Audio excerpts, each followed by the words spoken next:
I want to begin with a proposal this morning that I hope does not amount to heresy at a national symposium on classical education. But I would say that if we want to have good conversations about great books, the first thing we have to recognize is that the books don't matter. Books are not what we are talking about. Now, I don't mean by this that the great books aren't great.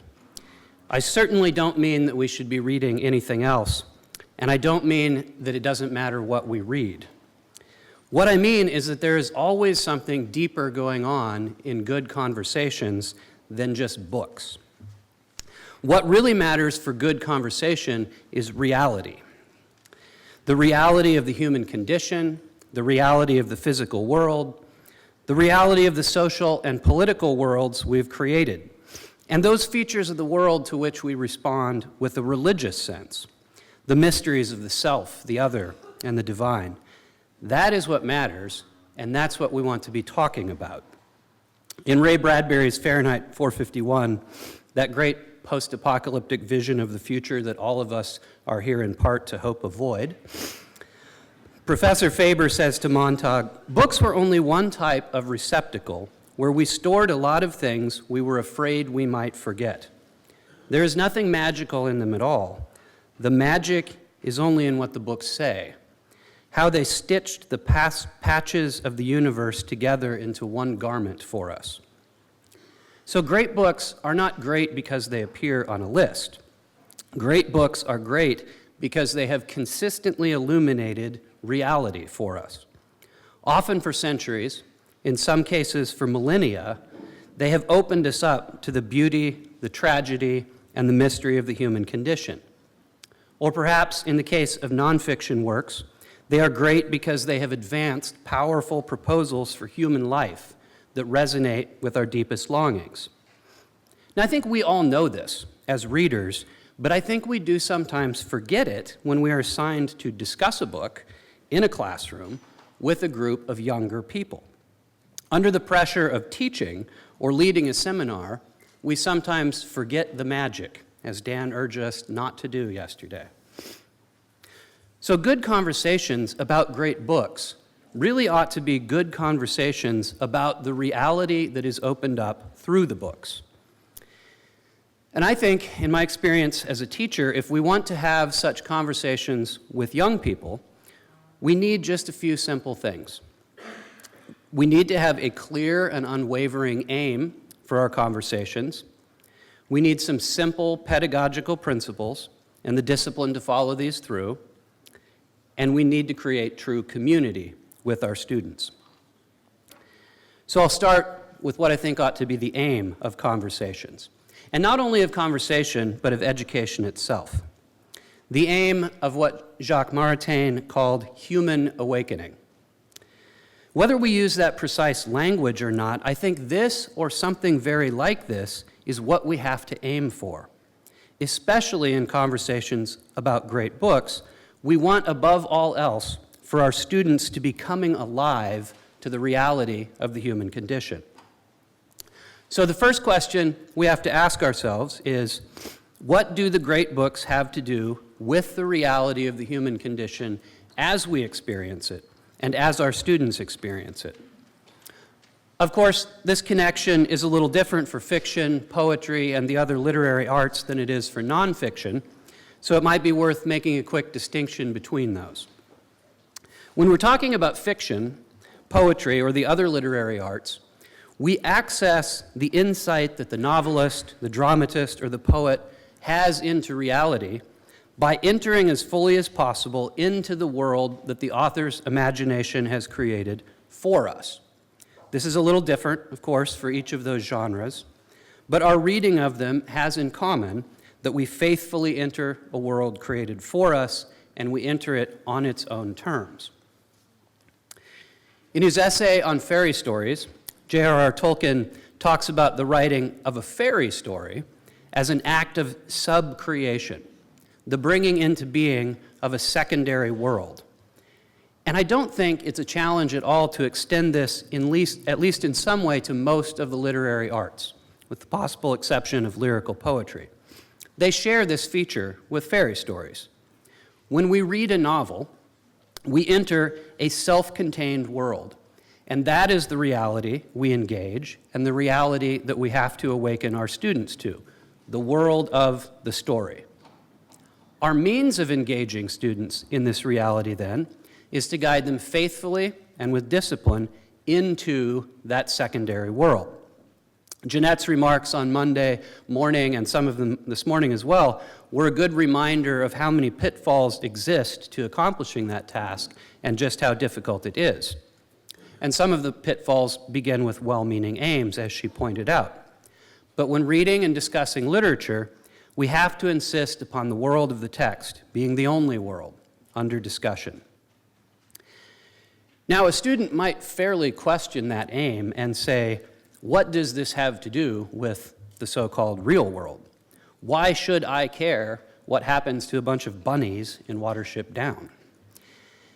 In the same essay on fairy stories, Tolkien writes that reading these stories affects in us a kind of recovery of vision. And this, too, I think, translates to other forms of literature. Recovery, he writes, which includes a return and renewal of health, is a regaining of a clear view. I do not say seeing things as they are and involve myself with the philosophers, though I might venture to say seeing things as we are or were meant to see them, as things apart from ourselves. We need in any case to clean our windows so that the things seen clearly may be freed from the drab blur of triteness or familiarity, from possessiveness. So this is one important effect that can be accomplished by entering a secondary world of literature and then recovering yourself into the primary world. So I've often remarked to students when discussing Dante's Inferno, for instance, that when they are finished reading, the hallway of the school should look different to them. It should be rescued from the drab blur of triteness or familiarity. Their moral imagination should be so enlarged by the reading of Dante that it affects their moral vision when they go into their ordinary life. Entering the fictional worlds of great literature should change how we understand the primary world in which we live. On the other hand, when we read nonfiction works, say Locke's Second Treatise or the Communist Manifesto, the Declaration of Independence, we stand alongside the author, directly observing the reality of this primary world as he or she describes it. We may have to exercise some historical imagination to put ourselves as much into the circumstances under which the author was writing as we can, in order not to misunderstand, but we stand primarily next to the author, listening to his or her proposal, be that a social, moral, spiritual, religious, or even existential proposal. In either case, when reading the literary arts or nonfiction, we should understand not only our final aim, but even our first task in a good conversation to be awakening the students to the reality under consideration. Now, once as educators we have established that aim and firmly adopted it, there's actually a fairly simple way to carry it out. I say simple because it is, but it's also one of those simple arts that takes a lifetime to master. The simple method I would propose, if you want to have the kinds of conversations that awaken students to reality, is to force yourself never to give an explanation to a student unless they have first encountered the reality you are explaining. I'll give an example. For more years than I can remember, I taught 8th grade boys literature and composition.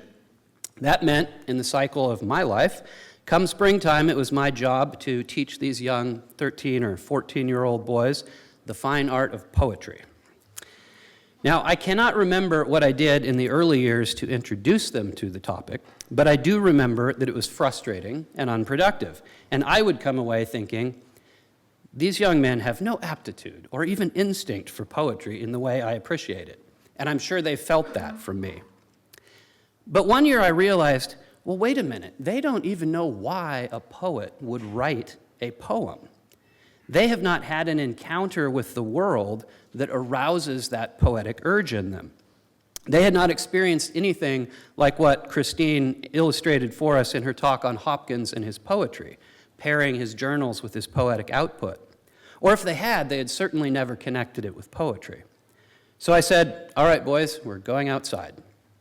And this is when I was teaching in Minnesota, and one of the things that corresponds with spring is the great thaw. Surprisingly, for someone who did not grow up on the tundra, beneath that layer of snow and ice is an almost perfectly preserved layer of fall leaves. Some of them are even still crunchy, like they had just fallen off the tree. And this was amazing me about around that time in my life. So I had rounded them up, and I instructed them, all right now, I want you to pick up a handful of those leaves. I want you to roll them around in your hand until they're nice and crushed. And now I want you to put that up to your nose and inhale gently. The first year I did not add gently. Experience taught me that that needed to be added. But just smell that, I said. Let it sink in. And after a moment, I asked, now where precisely did that smell take you? What did it remind you of? And that smell is so pungent and so particular, and the sense of smell so connected to memory, that inevitably they went back to something in the fall. A very particular event, maybe a hay barn in their uncle's farm or a freshly mown alfalfa field, but something from the fall. So then I said, look around. The buds are on the trees. The birds have come back. The grass is greening. But there you hold in your hand the memory of fall. What do you make of that? And then we went back inside and we talked about the spring and the fall, what they're really like, what they mean. We put some nouns and some adjectives up on the board, and we wrote a little poem together. At the end of that exercise, I could now tell them on the basis of their own contact with reality, not because of something in a textbook. That's all poetry is, guys. A poet goes out into the world, encounters it with his or her senses, and then derives some sort of meaning or understanding from it and attempts to communicate that to us in language. It was a fairly simple exercise, but it provided a better introduction to poetry than anything I could have written on the board or any introduction they could have read in a textbook. So specifically, with respect to our conversation about great books, in order to understand that the book they are reading bears upon reality in an important way, the only reason they should be reading it, students have to have some sense for the reality upon which it bears. Here's another example, this from teaching a nonfiction work, a political theory. For even more years than I taught 8th grade boys, I taught 12th graders in our senior seminar.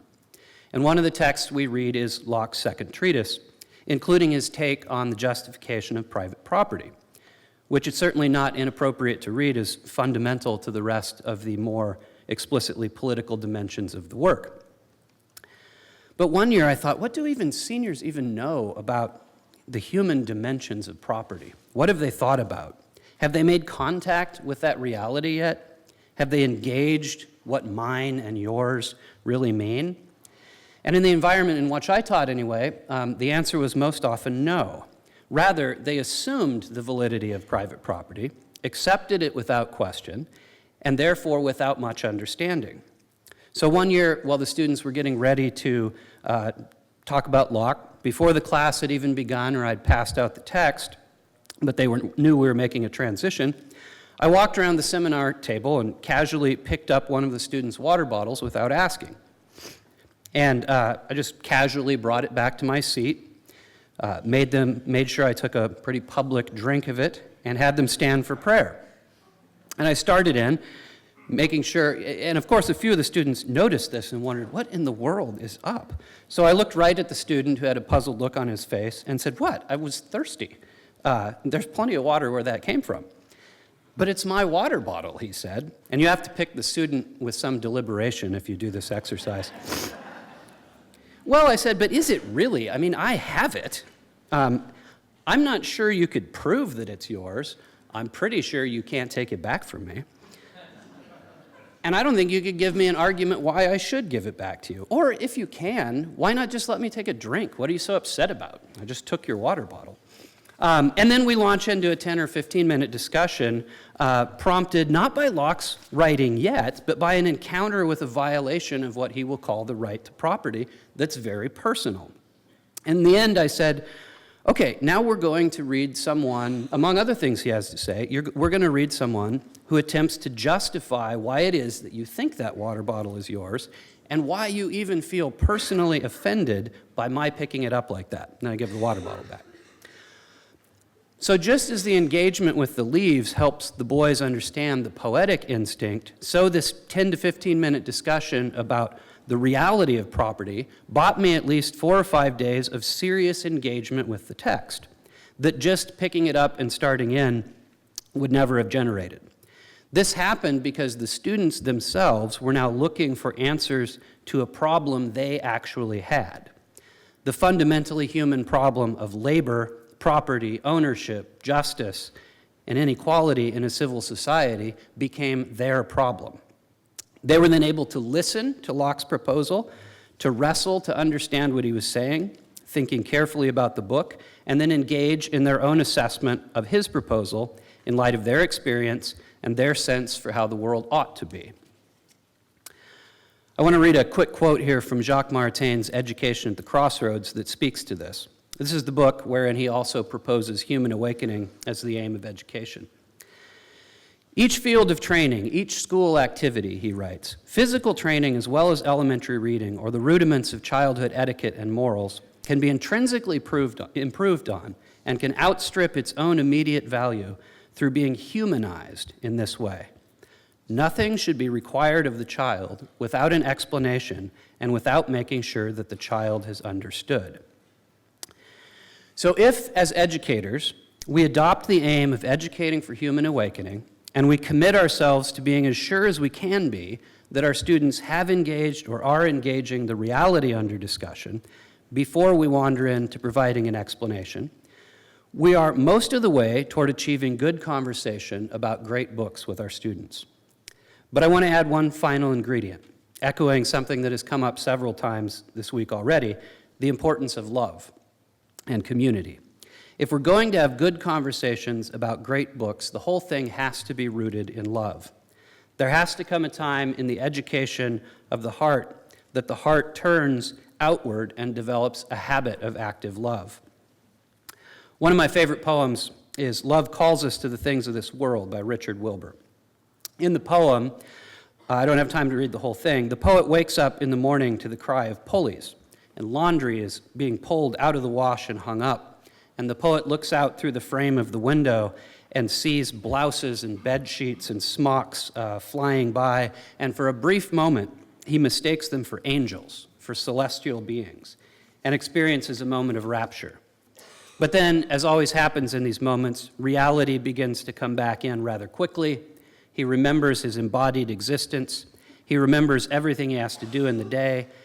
And the poem says that his soul cries out, "Oh, let there be nothing on earth but laundry, nothing but rosy hands in rising steam and clear dances done in the sight of heaven." I think we've all been there. We've had those transcendent experiences, and so have our students. And in a certain sense, these moments are great. They may just be a recognition that we all long for a time when all will be well. But there's another side that's a little darker and more challenging. If we can't accept back the waking world, ordinary life, the duties in front of us, that's a concern. So I want to read the end of the poem here. This is a passage right after "Let there be nothing on earth but laundry." Yet, as the sun acknowledges with a warm look the world's hunks and colors, the soul descends once more in bitter love to accept the waking body, saying now in a changed voice as the man yawns and rises, "Bring them down from their ruddy gallows. Let there be clean linen for the backs of thieves. Let lovers go fresh and sweet to be undone, and the heaviest nuns walk in a pure floating of dark habits, keeping their difficult balance." I've always admired that poem and thought it had something important to do with living well. As I was reflecting on it recently, I realized it also has something to do with educating well, Because if we're going to engage the hearts as well as the minds of our students in genuine conversation, there is also a difficult balance to be kept. The first part of that balance is honesty, getting everything in and being honest about it. Thieves, lovers, and nuns, in the words of the poem. But also Dostoevsky's wild-eyed mystical characters, the Midwestern plains people in Willa Cather's novels, mole, rat, toad, and badger, saints and sinners, and all the good and evil in the human heart. If we want to have good conversations with young people of the next generation, we've got to get that all in. We have to be honest with our students about all the dimensions of reality. If we're not, they simply won't believe us. If we just give them the light and don't talk to them about the darkness, they will know we are not being honest with them, and they won't listen, and they will be right not to do so. But the other side of this difficult balance is love. Love in the face of honest reality. And I don't know if there's any technique for this other than bearing witness to it ourselves. If we can be honest and then bear witness to our students that we love the world and that we love not our subjects, but the reality beneath our subjects, and that we genuinely love them, we have set the stage for great conversation. Because loving, honest engagement with reality creates community, and community is the only ultimate basis for good conversation. Thank you.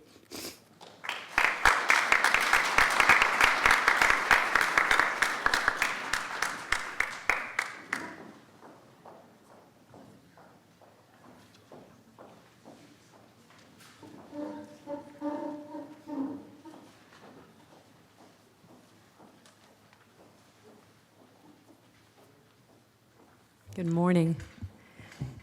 I have had the fact that I just arrived means I have not been able to partake of the richness of this event.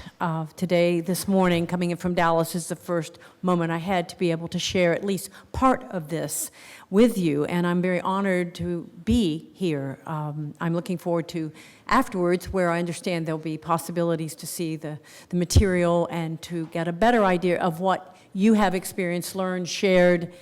It puts me, of course, at a funny position because I have no idea, other than a program, all of the energies and the exchanges that you have made. But then again, that sort of is exciting in a sense. I have no choice but to stand up here as I'm Carol Reynolds and to tell you kind of what my path has been to this group of people, why at this point in my life, after a lot of years doing a lot of other things, I find myself clinging happily in great joy to this enormous and highly promising and really the relief of the fact that this movement, I guess a movement is what it is, yes, this energy, this recognition that we have got to do something, and so many of you have been in on this for years, have been working quietly, have been working together, have been creating waves and changing the whole face of American education. I mean, I don't think that's an overstatement.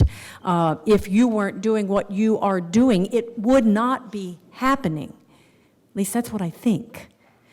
So, and I'll tell you one reason why this is not my topic, but I'm very privileged of the last 8 years to work for the Smithsonian, is what they call they keep changing our titles. I don't ever know what the badge will say next. But I take people around and I do the lecturing, and it's the ultimate 24/7 classroom when you're in Prague or when you're in Russia or when you're in Croatia or anywhere. And hey, I'll go anywhere they want me to go, right? Wouldn't you? And it's a part of my life I never envisioned from my beginnings in Roanoke, Virginia. And I don't know how many of you all know Roanoke, Virginia, but maybe you are from your version of Roanoke, Virginia, okay? I never thought I'd get out of my backyard, and almost no one I did know growing up got out of his or her backyard. So the idea that I have this part of my life now is extraordinary to me. And I bring that up because I'm with some very interesting people. You can imagine, Smithsonian tours, people don't just drift into those, right? People with retired people primarily, people older than I am. It's amazing. And people who have done incredible amounts of things in their lives, and they're tuned in, and it's glorious. You learn so much, you're stimulated, the discussions, but do you know that they have, by and large, no idea that this is happening? And I'm not up here to go, but I just have to tell you that I have more fun, I have to be careful, at the dinner table. but I have more fun trying my best to describe this whole marvelous, I just go back to that boring word, movement, but I don't know a better one. Maybe you can help me. This change, this statement that we're going to take what matters, and we're going to take it in a way that it does matter, which was just so beautifully said. I want to run out and grab leaves now, you know, and I want to, I mean, smell, look, we know how powerful that is, and that does, and just the idea of what you said, the laundry, the angels, it's beautiful. We all know the beauty and the strength and the life-changing possibilities of one metaphor, one image, one glimpse, one note, one bit of color. So I just say, go and you know, thank heavens, and you know, help me to have more chances to tell more people from my world what is happening here, because they think it can't be done, quite frankly. And if I were to summarize the dinner table conversations, oh, right, you got third graders doing Latin. I mean, they don't say it like that because they're not from Roanoke, Virginia, okay? But this can't be done. They're reading this, they're reading Sophocles, they're reading this, they're reading Aristophanes. Oh, seriously? I mean, there is a disbelief. You already know that, and I will get off of that. But I do think that part of the battle line, part of the push, part of the mountain that has to be moved is taking the fact, which you do, but taking it even further out into a field where people who are in pretty influential positions, they don't know, and their eyes get very big. Now, I grew up as a piano player. I was pretty good, did the little competitions. It's the only time I got out of the backyard, but it was still local, right? And I had no idea that music was connected to literature. Simple background, father, 7th grade education, mother, 9th, you know, none of that was unusual in my time. And I loved to read because you got to go to the library, whoa, and the great books. I remember when they came in those beautiful bindings, right? You know, that whole publication that many of us have, that many of you have. I can almost remember the day when it was installed in the Roanoke, Virginia Public Library, and I sort of sat when it was like Mount Rushmore was now on the shelves or something. It was fantastic. And so I knew that through this was some door, and maybe if I grew up and I did something hard, and you know, maybe I could go through that door. But playing Brahms and Mozart and Schumann and Chopin and Prokofiev, I had no idea that there was connection, all right? So that was my position really until I had a chance to be at what I have to describe in the early 70s as a very messy year at North Carolina School of the Arts. You all probably all remember the early 1970s, the way maybe a few of you do, but it was a messy time. But I found out that everything bleeds and moves together, and I found it out because kids by and large aren't being exposed to the arts, and when they do, it's the arts. And I'd like to wring the neck of the person who came up with the word extracurricular, if I could find that person, because that has hurt a lot of what we love and do, right? So at the North Carolina School of the Arts, which is quite small then, I found out that dancers' feet bleed a lot. I see nods. They look real pretty in the pictures, don't they? I found out that harpist fingers bleed a lot, and that brass players spend their whole lives trying not to have the most horrible pain from chapped lips that destroy their embouchure. I found out what it smells like in a painting or in a sculpture studio, in pottery. I had no idea the hours people in there making a mobile, which I thought you probably just got the thread. I had no idea that people would sit up for 3 straight nights trying to get one thread to work, you know. I didn't know these things. I had never heard Mahler. I'd never been to an opera. Roanoke, Virginia. You know, I didn't know any of this. And I didn't know that the thing I loved about literature, the fact that I loved to read, the fact that we had good teachers in public school back then. Look, these were amazing people. I look back on them, my hat is so off to them, and they gave us the love of literature, the very things you're talking about. You know, Mrs. Owl and Mr. and Mrs. and Mrs. I mean, we loved it. We did what we were told. We were put on fire by a lot of that, but I had no idea it connected to anything. I didn't know it connected to history. I'm sure they told me, all right? So it was this time of figuring out that music and art are really also math and acoustics and nature and history and it was like, pow, you know, and of course you can't absorb pow all at once, can you? You need a few more years to sort it out. I feel like I'm still sorting it out. So it is, in terms of the conversation about the great books, which, you know, is a phrase that is just such a, I mean, it's another humongous pow, right? I am pretty sure that the arts need to be the river that the boat is floating on, because that is how creation of artistic works happens. I remember when I first realized, and I mean first realized, that those writers were friends with painters and with singers and with composers and set designers, and they all hung out and they did some pretty crazy things, you know. You don't always want to start with the biographies of these people. It's not always nice and neat, right? But you can work around most of it, not everybody, but most of it.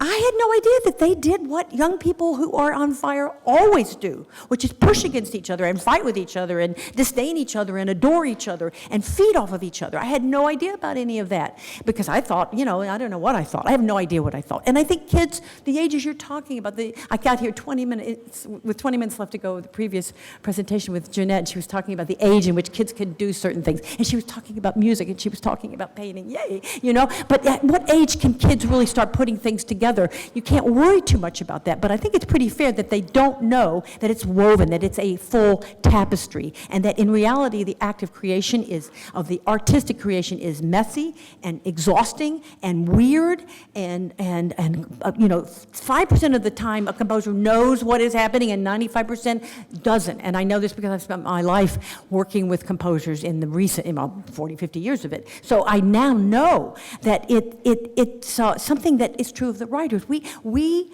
are, as you were sort of, and we've got to show them the reality and the mess and the frustration. We have to trim a bit of it off, you see.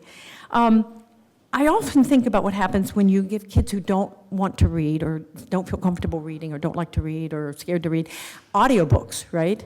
And it can be a key for some students. I'm working with a young man now who has to get through Little Dorrit, really under a lot of pressure. And so I said, get an audio book, you know, and all of a sudden, whoa, this is exciting, you know. Why? Because it's drama now. Now we're in theater. Now it's the theater of the imagination. Now he can put that silly, he's done all the math because he's a math guy, and he's figured out it's slower than he could read. So, but it made it come alive. Nothing else was going to make that for this kid come alive. Now he's been able to go to the theater in his mind, and it is alive. The arts have this ability to ignite really anything that is stuck. And using the arts, it kind of is, people say, well, I don't know a lot about painting, right? It doesn't matter. It's nice to have training, but it doesn't matter. And I'm going to give you my example that I'm always pounding on. I got to keep looking at the clock here, because I still think I'm at the airport. I'm not. I'm so thrilled. I'm so thrilled everything worked. That's technology, our friend and our foe, right?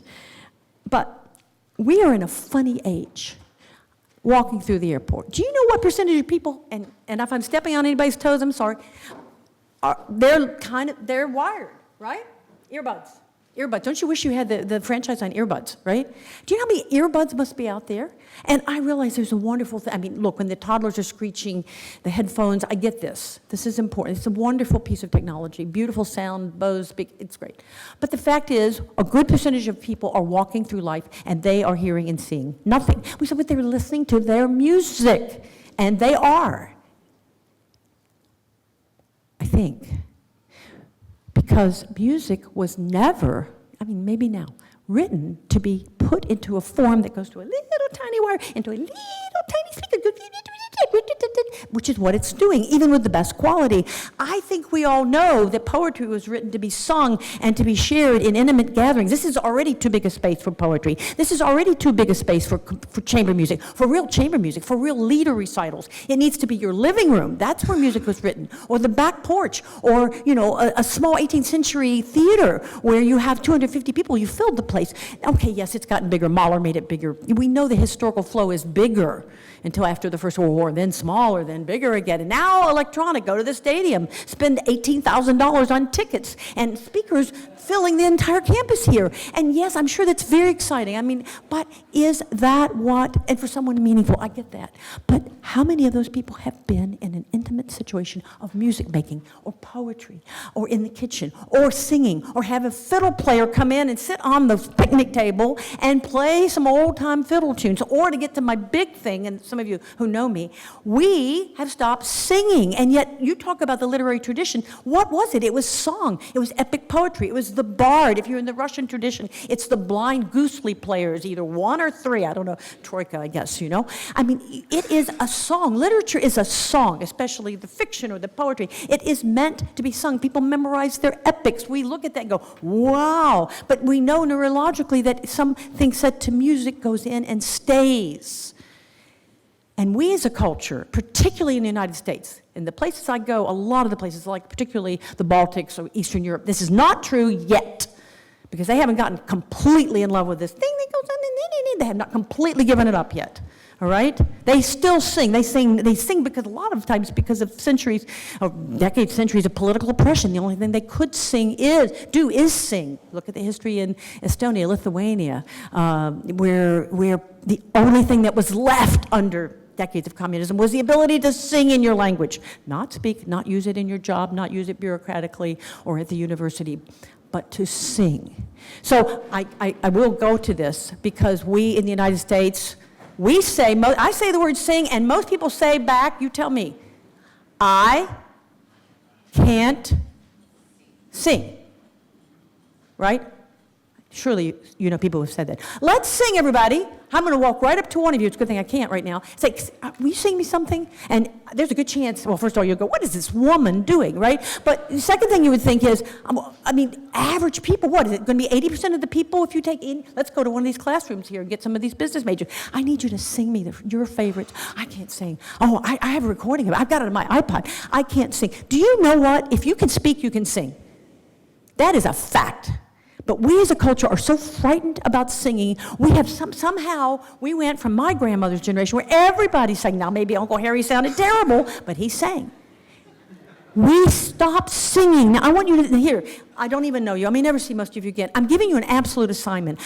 Maybe we'll do it at lunch. No one will sit with me. But we have to sing. We have to start singing again. I'm not supposed to leave this. Am I supposed to move this mic? Is anybody game to sing something to me? Can I do this?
Sings, and they sang in history, and we have so much of what we have in our tradition, and we could do this, and we could all do. Let me tell you, it works with kids.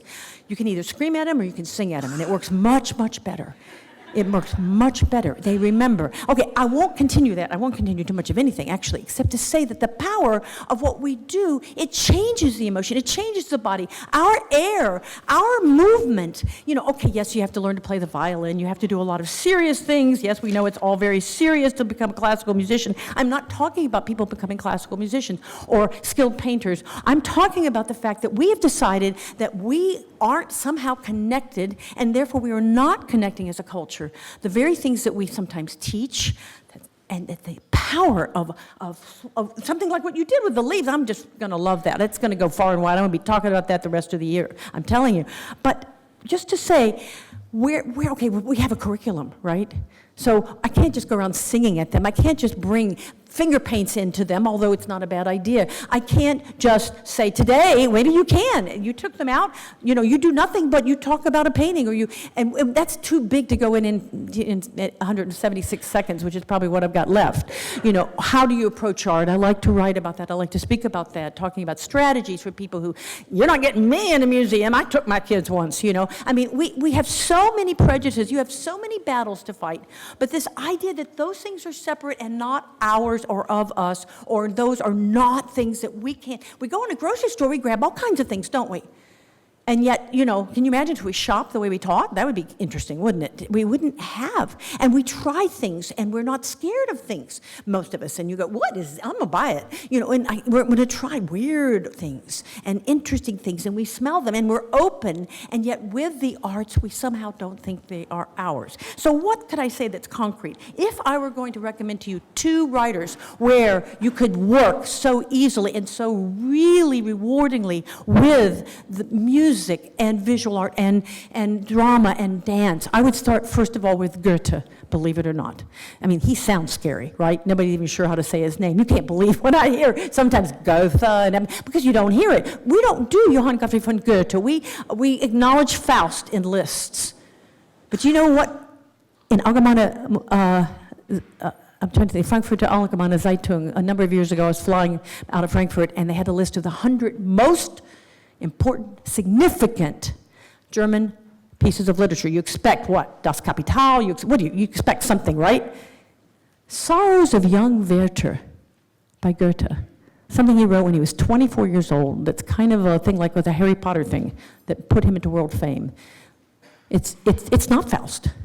It's not this, it's not that. It's this sentimental epistolary novel where all the letters go one way, and he ends up shooting himself at the end, and in 1774, you better believe that was something.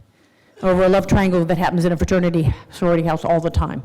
It was a piece of, you could say it's a piece of schlock. You could say the most influential German literature, Sorrows of Young Werther by Goethe. I kept that piece of newspaper and framed it, I'll tell you that. But with Goethe, working through the poems into the songs, working through with Faust, looking at all the characterization that have come out of that. There's operas from Werther. There's so much. Goethe was a scientist. He was a city planner. He was a park designer. He was a diplomat in some respects. He had a career from 24 where his fame shot up to basically taking over Europe for 49 more years after that. He was the guy. And there's almost no artist that was not touched by Goethe. And there's almost no art that you can think of between that period from about the 1770s until really 1830s that somehow isn't going to be touched by Goethe's literary tendrils, if I may. So that's one place. If anybody wants something more specific, I'm happy to share, have cards, whatever, talk about ways you can look and work. And I'll tell you, once you start doing that, Goethe goes away from this scary German guy that nobody's quite sure what it is he did, kids don't know, to someone that is so impassioned and so vital, and you can't get enough of it. And the other would be Alexander Sergeyevich Pushkin, who is to Russian language what Shakespeare is to English times 3, and I'll stand by that. I love that Dostoevsky has an important place in everybody's, and I'll stop with this, the classical, the lists and the seminars and the symposium and the papers. It is so great to see Tolstoy and Dostoevsky so embraced. That could have not happened, right? But they hadn't even gotten out of diapers, basically.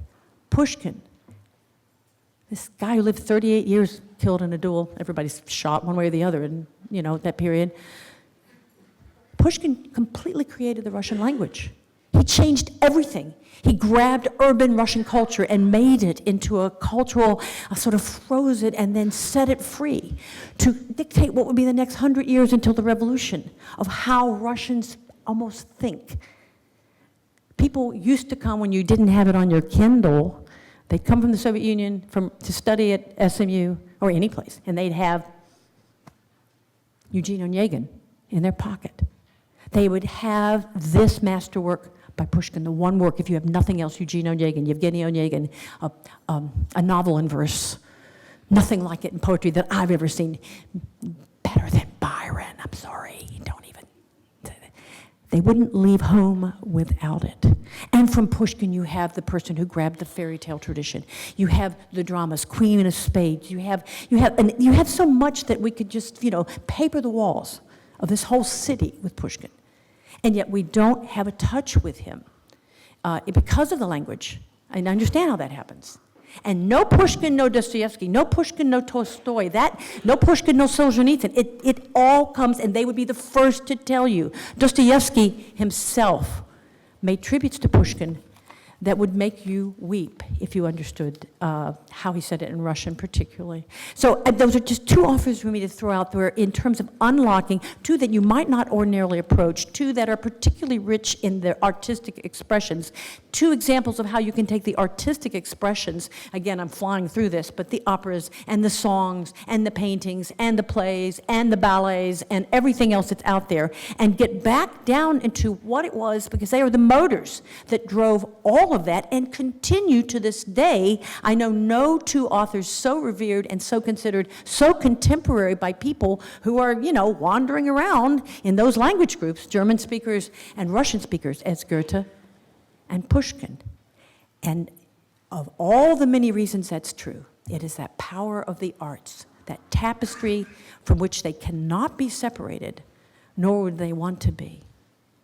So I thank you for letting me sort of rant up here a bit, but I'm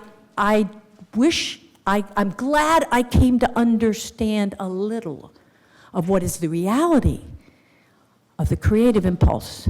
And for literature and for the arts, they are one flowing river.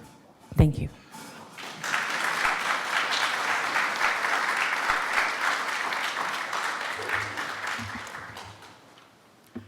Thank you, Carol. I bet the people sitting in the front row did not anticipate that happening.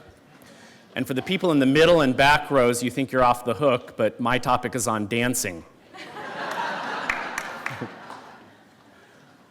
I don't have a PowerPoint today. That comes from a conviction that power corrupts, but PowerPoint corrupts absolutely. We're here to talk a little bit about fostering good conversations via great books. And I'd suggest to you that that's really the essence of liberal teaching and learning. Ultimately, it's a liberating endeavor. Good conversations are much needed today. Fostering any real conversation today, for that matter, is much needed. It's a difficult time for conversation. America is polarized, and its ill effects are felt by young people. As one high school student put it to me this past summer, is it possible for me to disagree with my friends and for us to still be friends? This was not an abstract question, but an existential one. It's one that we all face as a nation. Can we disagree and still be one people? Put another way, where do we find the unum in e pluribus unum? The fostering of good conversations about great books was an important part of how this nation was conceived in liberty. The recovery of good conversation about great books is a vital part, I will argue, of an American future worthy of our nation's founding and worthy of the blessings of liberty. Fostering good conversations about great books helps human beings come to love liberty and to despise tyranny. Augustine's City of God was written, in his words, quote, to convince the proud of the power and excellence of humility, end quote.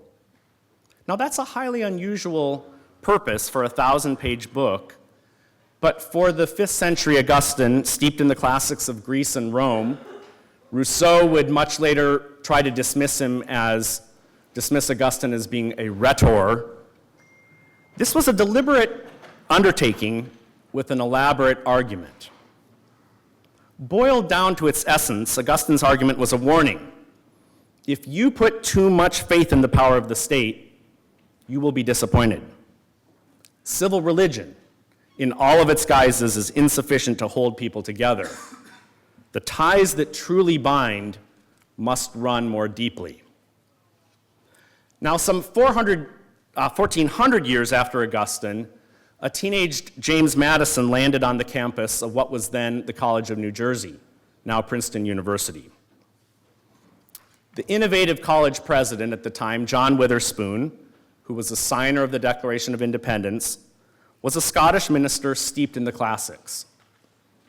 In a departure from the reigning pedagogical orthodoxy, Witherspoon carved out room for student participation in seminar-style discussions.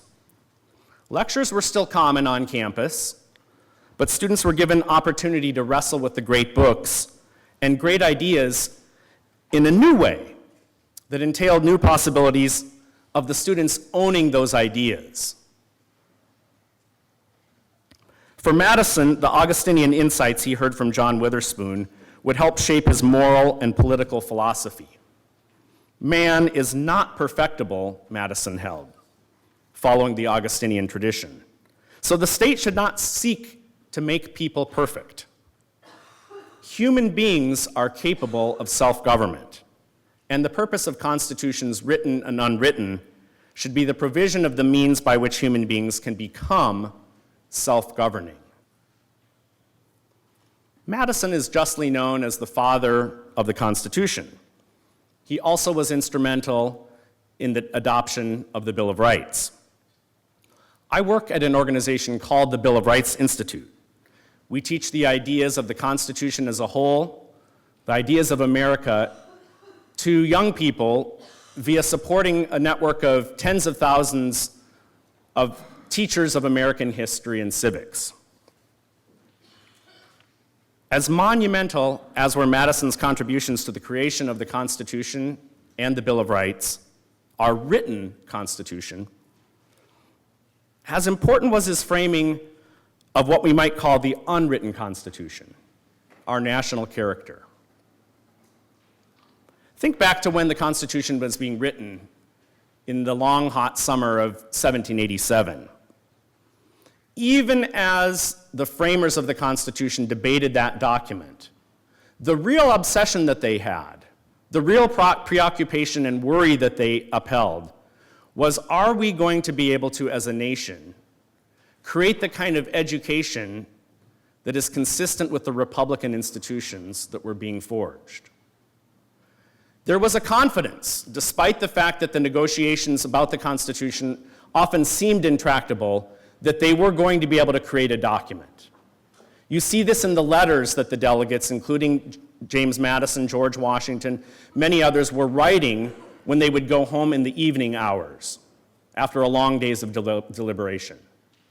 There was some worry that they might be stopped in their enterprise, but ultimately their real concern was, are we going to be able to weave together the informal, unwritten Constitution, the character of a people, the educational system, really, that is capable of supporting our institutions.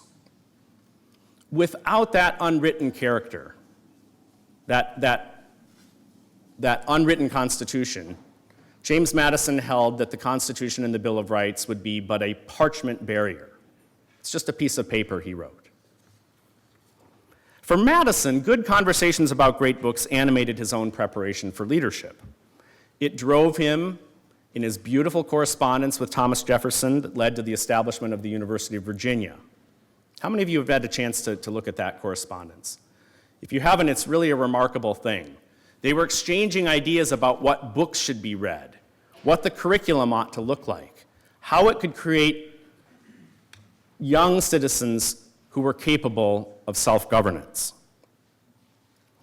His preoccupation with great books, Madison's preoccupation with great books, led him to the belief that education in civic and moral virtue was vital, that it was as important as the creation of those institutions of government.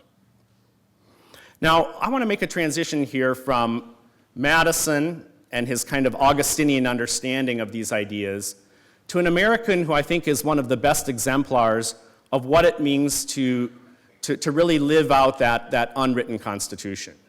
And this is Frederick Douglass. In the same year in which Illinois became a state, and in which Abraham Lincoln's mother died, Frederick Douglass was born. He never knew for sure the day or month of his birth.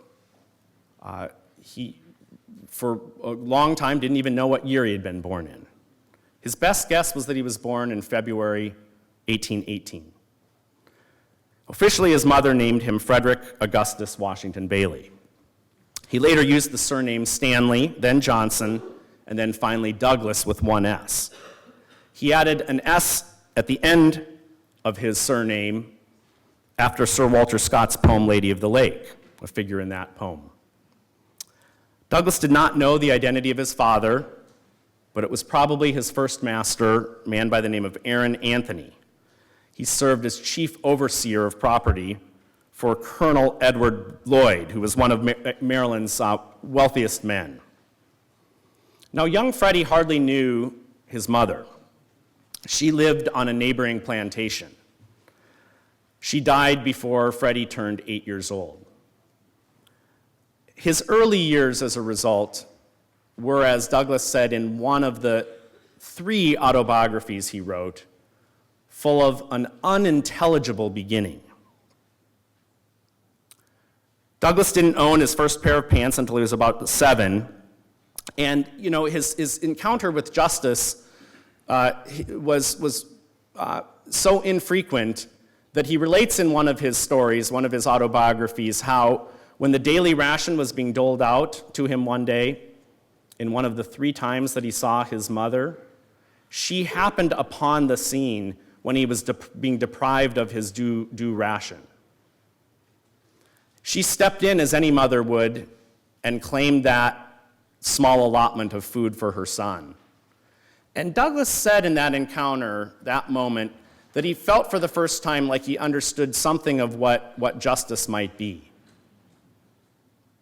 But it was something that he would be able to experience only very rarely in his young life.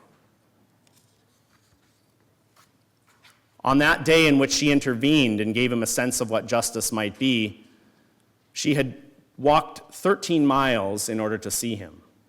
That same night, she had to walk 13 miles back to where she lived, a full marathon of maternal love.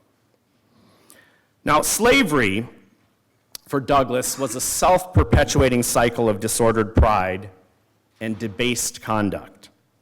He called it the soul-crushing and death-dealing character of slavery. Humiliation was his daily existence. Let me relate, by using Douglas's own words, one of the most harrowing examples of this kind of humiliation. It's a story that Douglas encountered in his own life about an old slave named Old Barney. And this slave was about the same age as the owner of this man. This is what Douglas writes, and here I'm quoting. These 2 men were both advanced in years. There were the silver locks of the master and the bald and toil-worn brow of the slave. Superior and inferior here, powerful and weak here, but equals before God. Old Barney, who was described by Douglas as possessing, quote, a respectful and dignified bearing, was the keeper of the Lloyd stable, along with his son, who was named Young Barney. Obsessed with the horses, his horses, the owner was always finding fault with the care that these 2 slaves provided.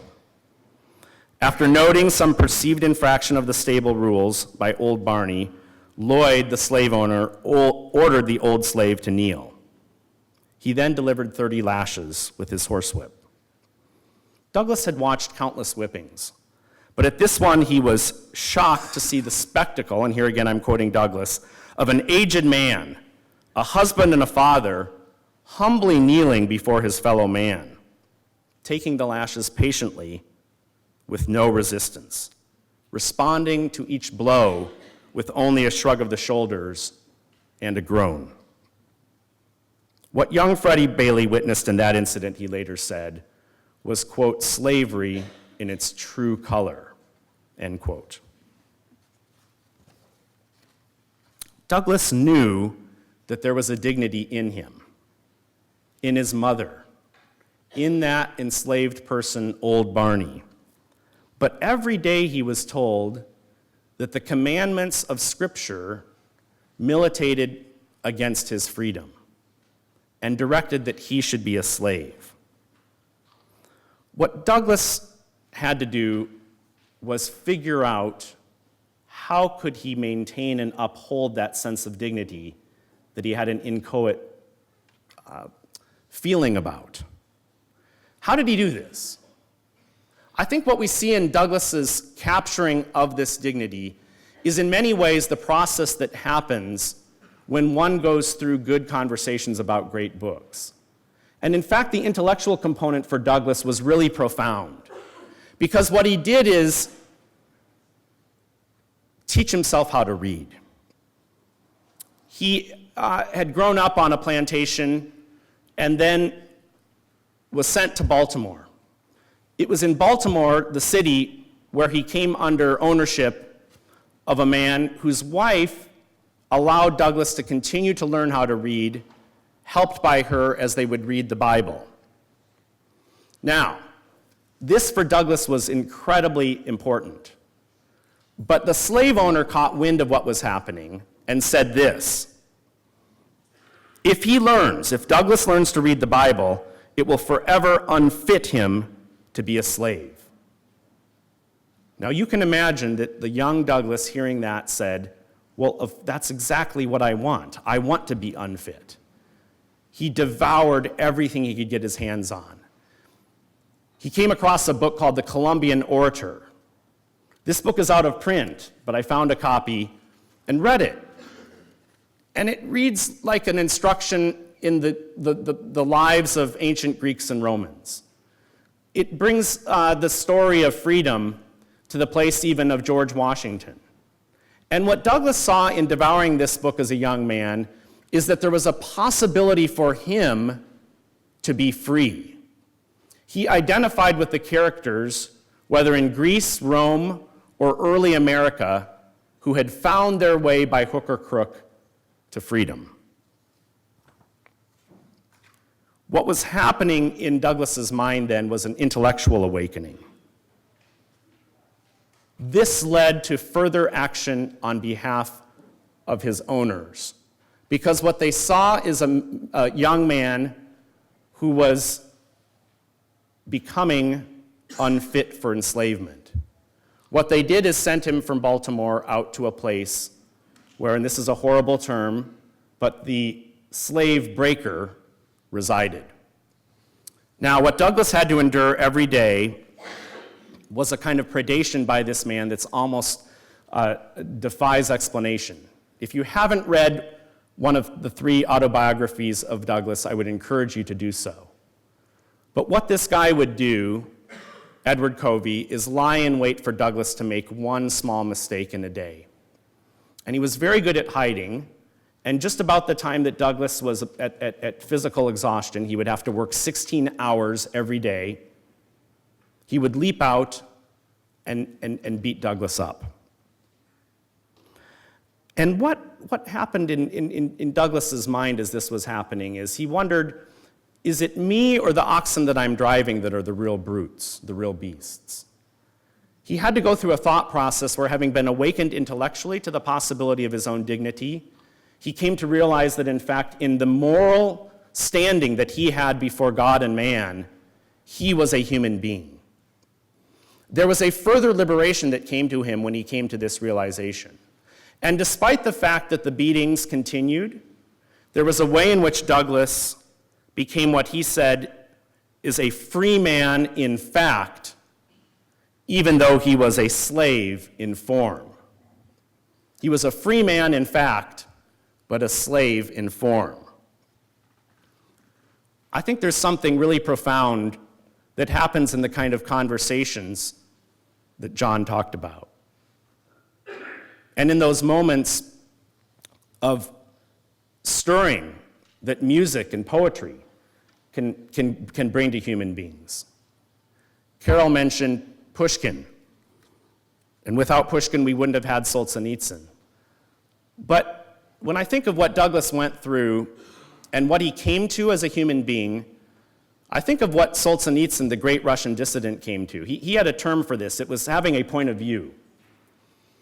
When Solzhenitsyn looked at those people like himself that were enduring prison terms, his crime against Stalin was making a joke.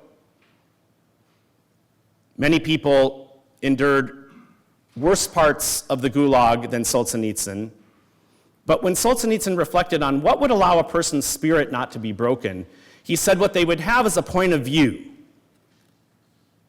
It was a kind of unmovable place, intellectually and morally, where no matter what was coming at you, it would not remove you from the knowledge that you're a human being and that you ought not to lie. You ought not to concede anything to tyrants. That's what Douglas got. It resulted because he was, to use an image that Solzhenitsyn used, he polished his soul. That was really an amazing thing. Now, Douglas, having come to this realization, resolved that he was going to escape enslavement in its physical form. It's a very dramatic story. But what's interesting to me is that when he finally decided to confront that man who was intent on breaking Douglas's spirit, the guy proved to be a pretty wimpy person, as you might expect.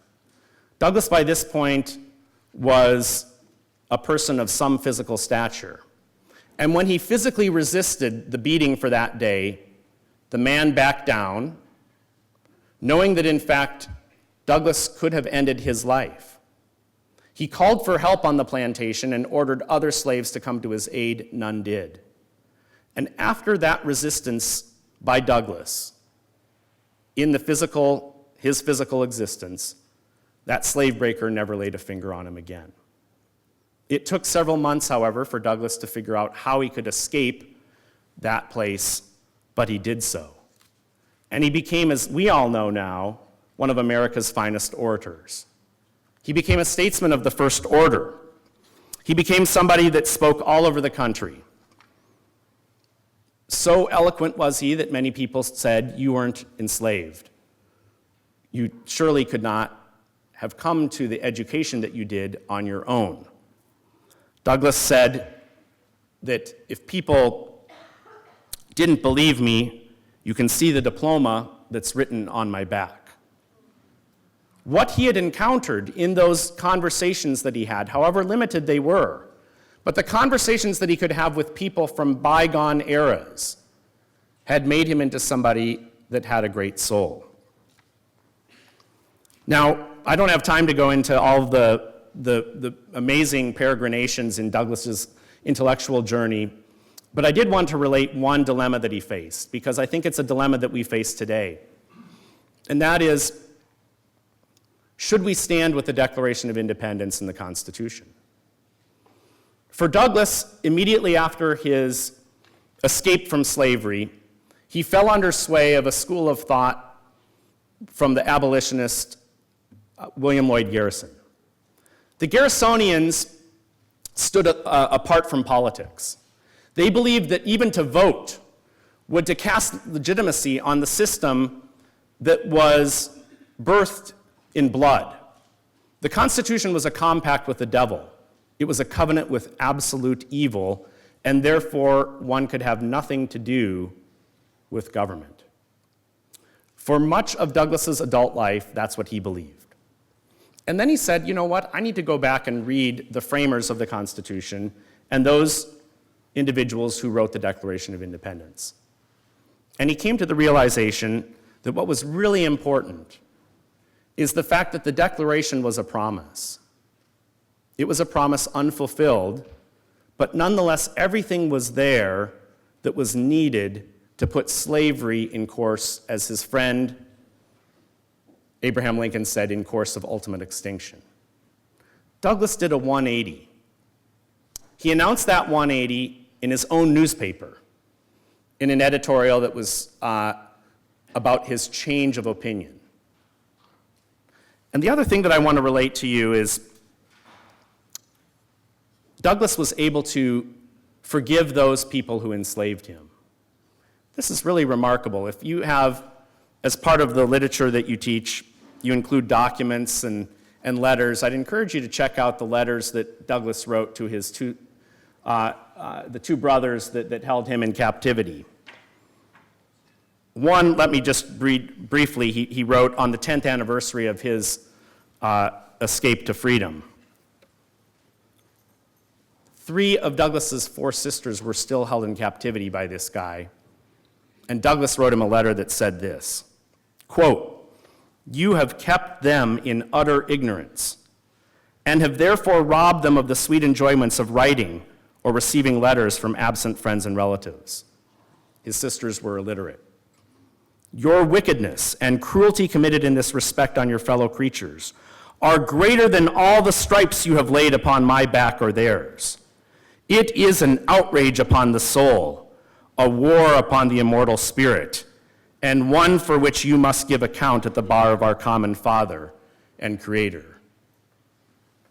The deprivation of that conversation that human beings should have is one that Douglas considered an affront to the very humanity, not only of his sisters, but of all people so enslaved. Douglas wrote the other brother and said simply, "I love you, but hate slavery." What a remarkable thing to be able to say.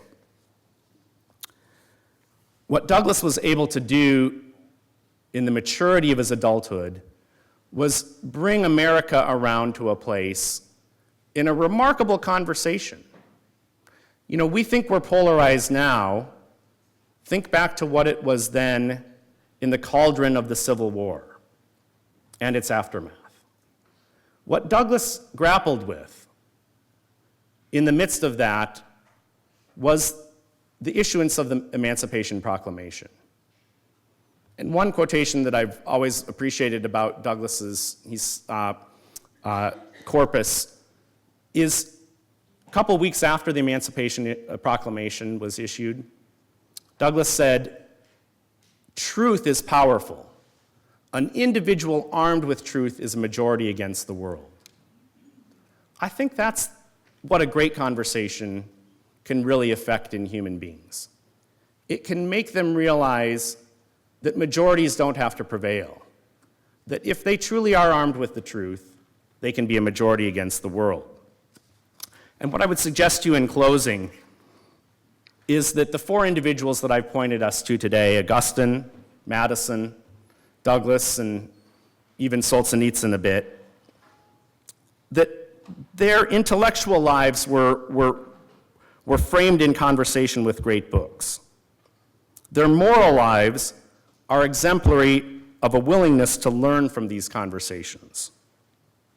They were people ultimately of real integrity. You know, when Alexander Solzhenitsyn was ordered to present himself to the Soviet regime just before he was exiled from the country, he wrote a letter to the leader of the Soviet Union. He said this, "In the circumstances created by the universal and unrelieved illegality enthroned for many years in our country, I refuse to acknowledge the legality of your summons and shall not report for questioning to any agency of the state." What a remarkable statement. When we think of how we kindle conversations with young people, I think it's vital that we should look to figures like these that can give us an example of how to foster good conversations. I noted our polarized environment. Over the next decade, I'm sure, certainly this year, leading to even another election cycle, you're going to hear a lot about what efforts we can make to depolarize. There already are many books that have been written about the subject. Yet what I would suggest to you is the work that you all are doing, fostering those great conversations, is really not as its direct purpose is not depolarization, but a very important benefit of that conversation is the possibility that this nation can recover the language of freedom that is found in that conversation about great books. Let me stop there, and we'll have time for questions about to any of the panelists. Thanks so much.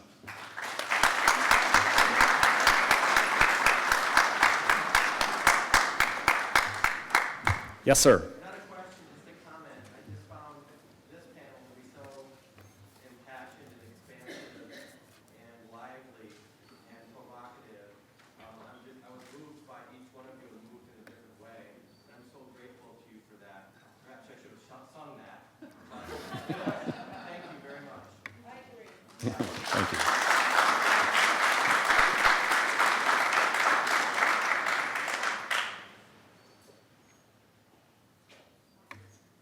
Yes, sir.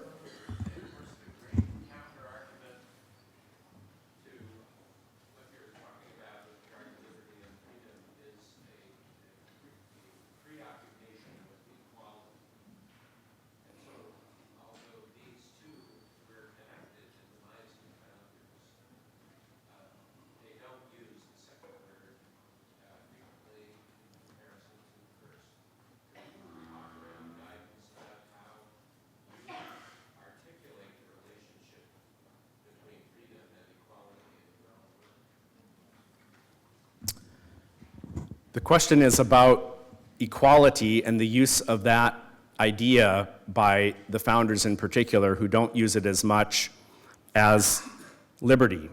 It's true, but I don't know that it meant that had any less meaning for them. You know, I think here, for me at least, I see the two ideas as flip sides of the same coin. And just as liberty is not license, equality cannot mean, as it has come to mean, that we're equal in everything.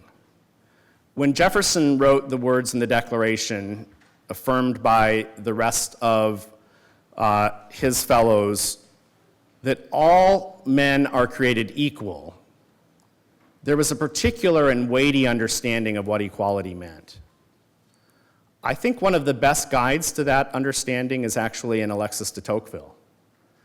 And I don't know how many of you and in how many of your schools Tocqueville makes the cut for reading, but you could very profitably read The Federalist and Tocqueville and reflect on that for an entire semester, an entire year. Tocqueville was a prophet in many ways, that's been much noted, but I think particularly on our passion for equality, he was right on. And what he said is that Americans are kind of monists. We like to reduce everything down, and in equality we have this unrelenting passion where we want to be equal in the ways that would be defined according to our economic well-being. That's dangerous. The founders knew that.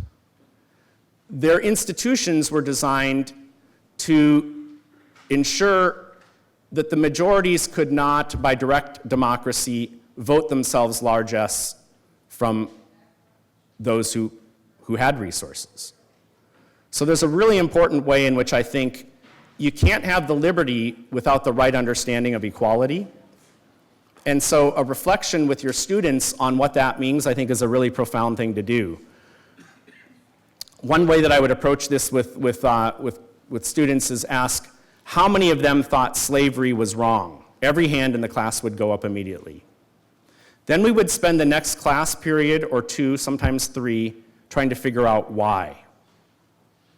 Because that part of our Declaration of Independence is quoted blithely now, but we really don't understand the important way in which Jefferson, by his own lights, is drawing upon who? Aristotle, Sidney, and Locke.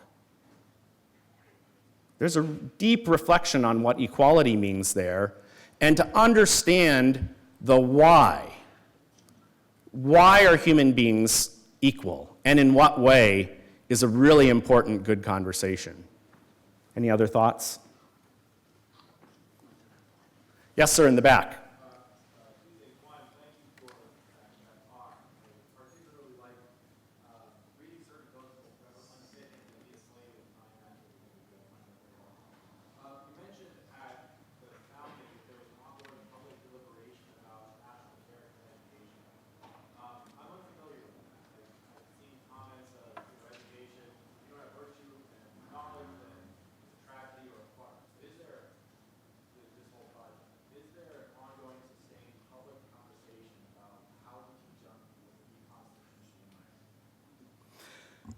So the question is, was there an ongoing conversation amongst the founders on how really to shore up the understanding and the kind of educational underpinnings that could support a Republican form of government?